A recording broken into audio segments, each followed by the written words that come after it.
Dr. Christopher Milroy walked the jury through the history of Donna Jones' injuries, violently etched on her body.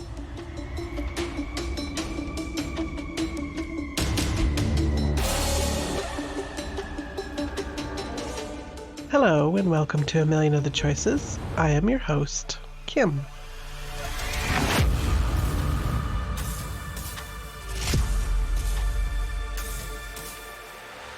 I have another tough case to hear today. This one is from Ottawa and yet another intimate partner homicide, and I know that some of you might be sick of me doing these stories, but they are just so important to me for, I think, kind of obvious reasons, and I think that I understand them the least. Because I just don't understand how you can treat people in your inner intimate circle like an enemy and brutalize them, all while going about your regular life building this illusion that you are just a regular person. But with this one, I'm going to take you into a little bit deeper dive into the psyche of the person being abused and try to answer the why don't they just leave mythical question. This is the suffering and murder of Donna Jones.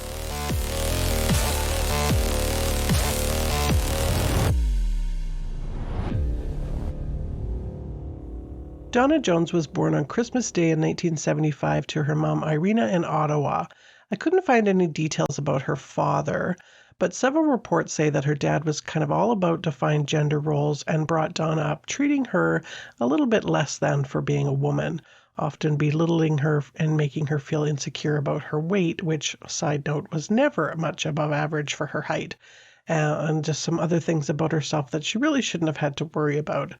She also had a brother named Derek and an older sister named Jennifer, but not someone that you could keep down. She has been described by friends as bubbly, she was positive, and a super hard worker. She became the first in her family to go to university, studying both at Algonquin College and Carleton University. I read in one report that for a time she was working 3 jobs to get her student loans paid off as fast as she could. She finally settled into a job with the federal government working in human resources and was a rising star in the corporate world.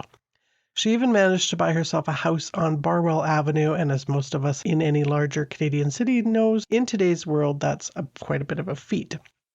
So really good for her. Things are kind of going her way.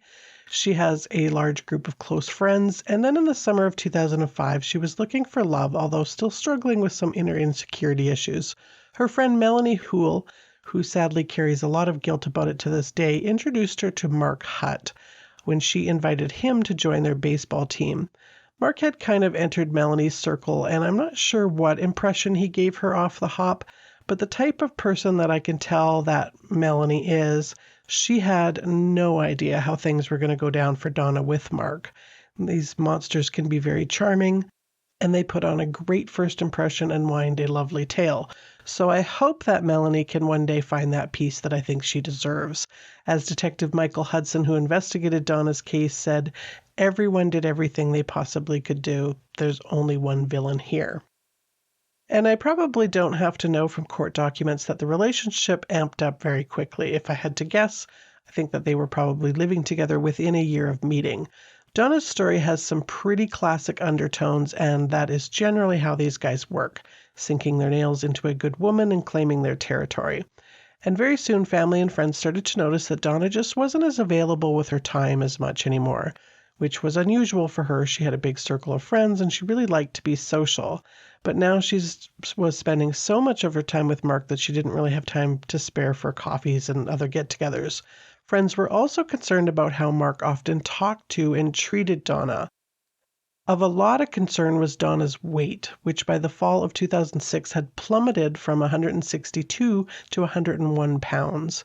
Melanie recalled later in court testimony being in a car with Donna when she got a call from Mark, and she says that she could hear him yelling at her, "Say you're a bitch, say you're a fucking bitch," to which she finally relented and did. Now, friends knew that Mark called her very often when she was out with friends checking up on her. They also started to notice bruises and marks on her, which both he and she always kind of dismissed with a story about her own clumsiness.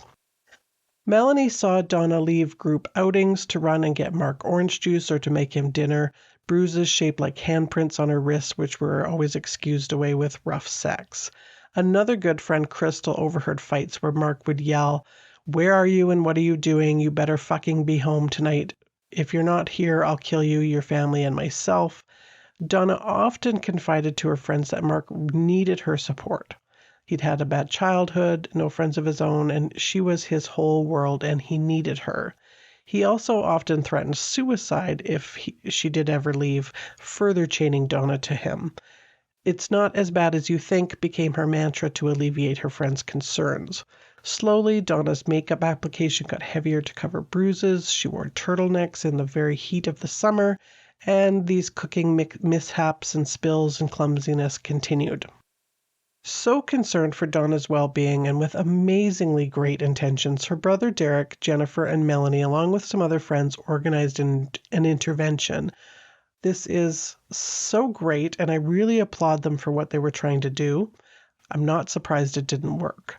During the intervention, they told Donna that they were going to be unable to participate in her wedding because, of course, by this time, Donna and Mark were engaged. The wedding went ahead despite the intervention, and she just got new bridesmaids. So I think it's easy to ask why she didn't listen. This is such a complicated issue with people in abusive relationships. I went ahead with my own wedding knowing my friends and family didn't support the union. I even doubted the relationship myself, but to back out, no way. It's going to be fine. She can fix it. I think she's feeling a lot of shame. There is way more going on underneath the denial of what is actually happening to her. So Donna's performance at work continued to suffer, and Mark, who was a sometimes roofer, spent Donna's hard-earned money on expensive toys like a new truck, ATVs, a snowmobile, racking up her credit card debt to the point where she was on the brink of bankruptcy. And she kept her secret on how bad things were getting for her, and she became almost more concerned with protecting Mark from the allegations of abuse than protecting herself. This is also something seen quite often in abusive relationships. Donna wanted the abuse to end, not the relationship. She loved Mark, she was very devoted to him, and being insecure a bit to start, and then having someone repeatedly tell you your failings, or at least your failings based on another's perceptions, you think it's up to you to fix things. Like if you could just be a better person and act better, the abuse is going to stop for good. One of Mark's techniques to have this control was this Jekyll and Hyde notes that he would leave around the house. Police later found piles of these notes, some saying, "You're my angel," and others telling her what a bitch she was. So he continued to let her friends think she was clumsy and forever walking into doors and letting cupboards close on her fingers and whatnot. Her friends didn't buy it, but Donna was headstrong and secretive, never really revealing anything negative about Mark. Where he was her abuser, she was his protector. Donna's brother Derek testified at trial that she also refused to have him sign a prenup and always couldn't help noticing that these expensive gifts like a new pool table that she indulged him with. He also couldn't help noticing holes in the walls of her home that looked like they had been punched. After they got married, Donna's attendance at family functions slowed almost to nothing. Derek told the court, quote, "Donna wasn't her happy-go-lucky self. She became cold, suspicious, fearful. She wasn't herself. She was a drone." She continued making excuses for Derek as well. She once had a broken wrist that required surgery, which she explained as having slipped on some rocks. So exactly how bad were things getting for Donna? Well, by the end of November 2009, Donna had a limp, a split lip that seemed to never heal, and burns on her arms that looked very nasty, which were always explained as a pasta cooking accident. She called into work sick the first week of December due to a cold. She called her mom to tell her that she had Mark there who was going to take care of her and not to worry. At 9:15 on the morning of December 6, 2009, Mark called 911 saying he had just woken up and found his wife not breathing, and he thought she might be dead. "What is your emergency?" "Oh, my wife's not breathing! My wife, I just woke up, my wife's dead!" He told the dispatcher that 11 full days before, Donna had been drunk and on some kind of conference call in the backyard and had fallen into the fire pit and gotten burnt. She had refused to go to the hospital for treatment and he had been begging her. Paramedic Logan Martin was the first one on the scene and found Donna on a makeshift bed made of couch cushions in her home's basement. Her face was so swollen he wasn't able to pry open her eyes to check her pupils. When he lifted her shirt to check on the burns, her shirt stuck to the wounds due to a pussing infection. Detective Tara Anderson followed close behind paramedics, and when she entered the house, one of the first things that struck her was the smell. Not just a decomposing smell, but one mixed with septic infection. What she saw continues to haunt her. She described Donna as looking, quote, like she had been dragged behind a car on a gravel road, end quote. Tara saw terrible burns on Donna's stomach, arms, and along the sides of her torso. She also had 2 black eyes, numerous scrapes and bruises, and holes, like actual holes in her legs. She testified that she'd never seen anything like it in her life. Meanwhile, Tara testified Mark was agitated and hysterical, running around giving a whole lot of details about how he had been begging her to go to the hospital, but she had refused. He had pawned things to pay for bandages for her and tried to treat her himself. He told Tara that while he was carrying her to the bathroom the night before she fell, and a large chunk of her hair fell out, and also she hit her head on the bedpost and on the bathroom wall when trying to explain away her other injuries. Tara noted blood speckled and streaked along the walls and floors. A bathroom door was propped open by 2 pellet guns. Stacked in the room were boxes haphazardly packed with some of Mark's clothing, which he said was a threat to move out if she didn't go to the hospital. Sergeant Stephen Jones, who's a forensic officer, arrived, and he also noticed red stains of blood on the walls and the hallway floor and on the stair posts. One of the interior doors were broken. He testified about the odor hanging in the air. Quote, there was some decomposing odor. It was acrid, sickly smell, nothing like I've smelled before. Handcuffs and a bow and arrow and sword were also found, a typical arsenal of domestic abusers. Donna was sadly declared deceased. Mark didn't shed a tear, and when told that news, he only said incredulously that he'd been trying to get her to go to the hospital. Mark was brought in for questioning and quickly dropped the fire pit story. And here, let's let him tell his version of the story. My wife has never spoken to me the way she spoke to me 2 weeks ago. Okay. She basically told me that she was going to go with somebody else, that I wasn't going to be a father, that because I do, you know what I mean? I'm not perfect. I'm not a perfect person. I get stressed out just like everybody else. And it all started one day. I was making spaghetti in the kitchen, and I wanted to make enough for 2 weeks because my wife loves spaghetti. She loved my spaghetti. She loved it to death. So I was making a pot. I was boiling water for the noodles, and she came up behind me, and she said something about just like, this isn't working, this isn't happening, I'm gonna cheat on you, basically. Like I'm you know what I mean, if things don't work out, I'm going, and she kept just saying it and putting it in my head and putting it in my head and putting it in my head. Bills in our house have been stacked up higher than you can imagine. I've been going through things with my father, everything like that, and when she said that to me, the water was boiling, and she was behind me, and I thought she had left the room. Instead of leaving the room, she was behind me, she was crouched down, and she was getting Tupperware out of the thing to bring for work. And I don't know why, I don't know what I did, but the next thing I knew, I hit that thing, man. I wanted to just, you know what I mean? I was so frustrated, I just wanted to get my frustrations out. Okay.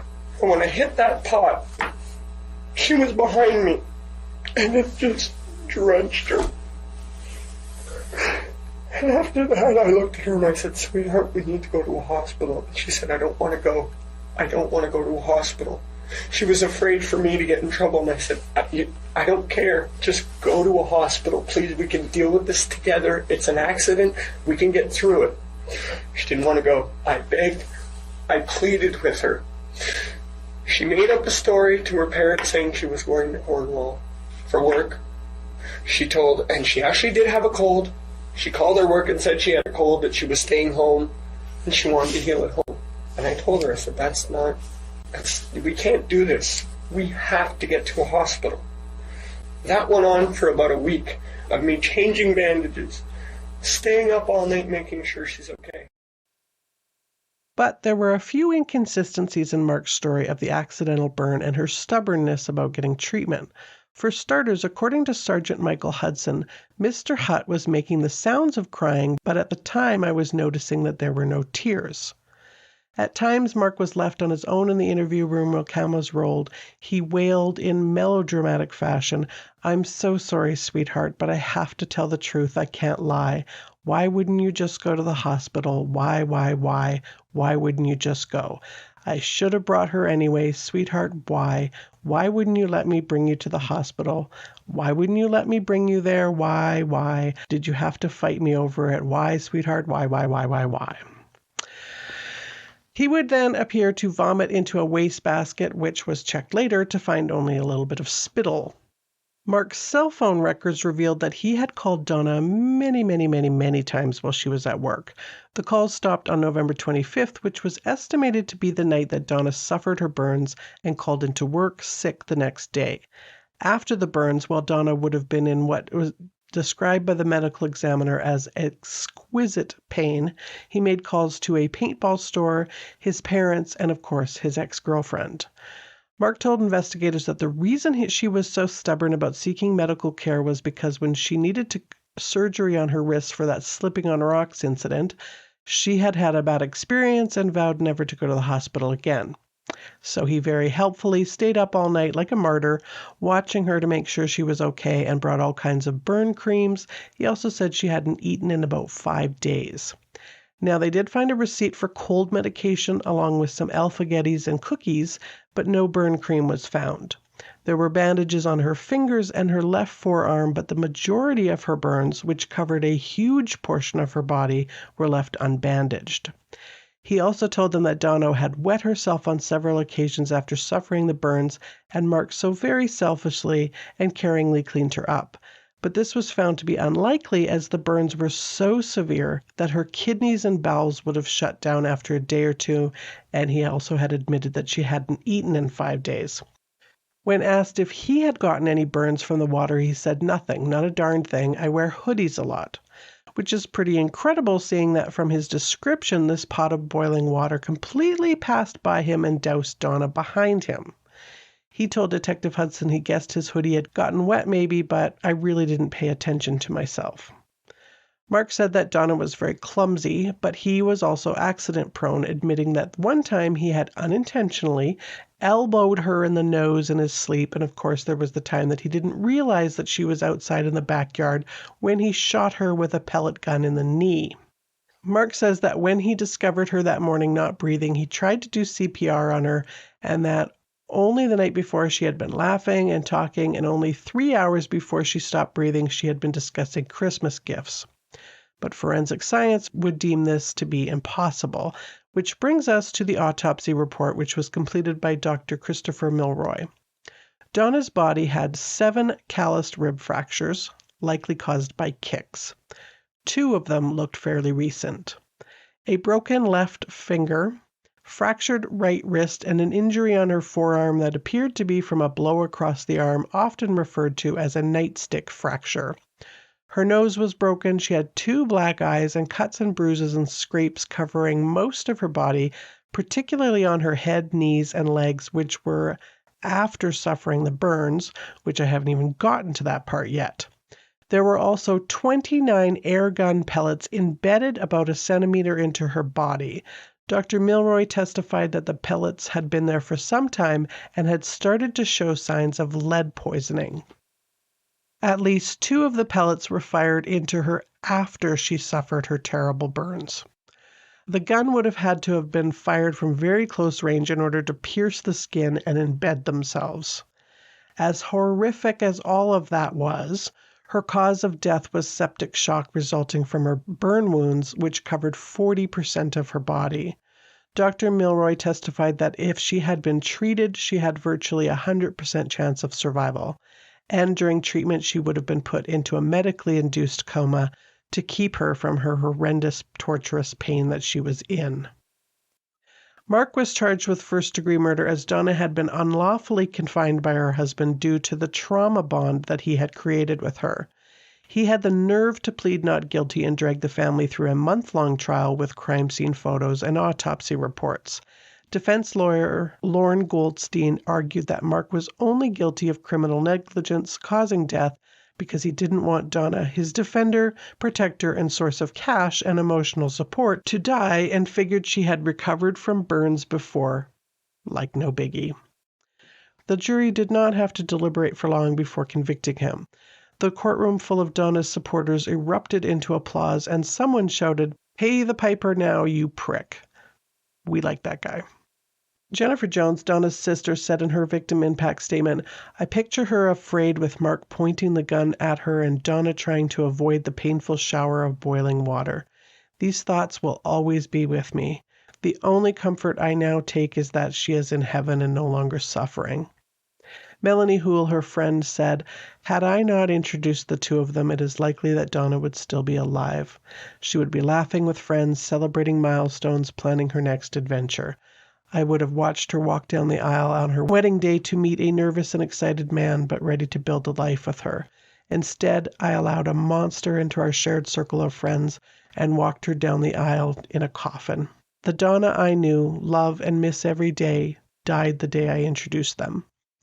When asked if he had anything to say for himself, Mark stood and said, "I am disgusted and appalled at my actions. Since incarceration, I am not the monster I once was.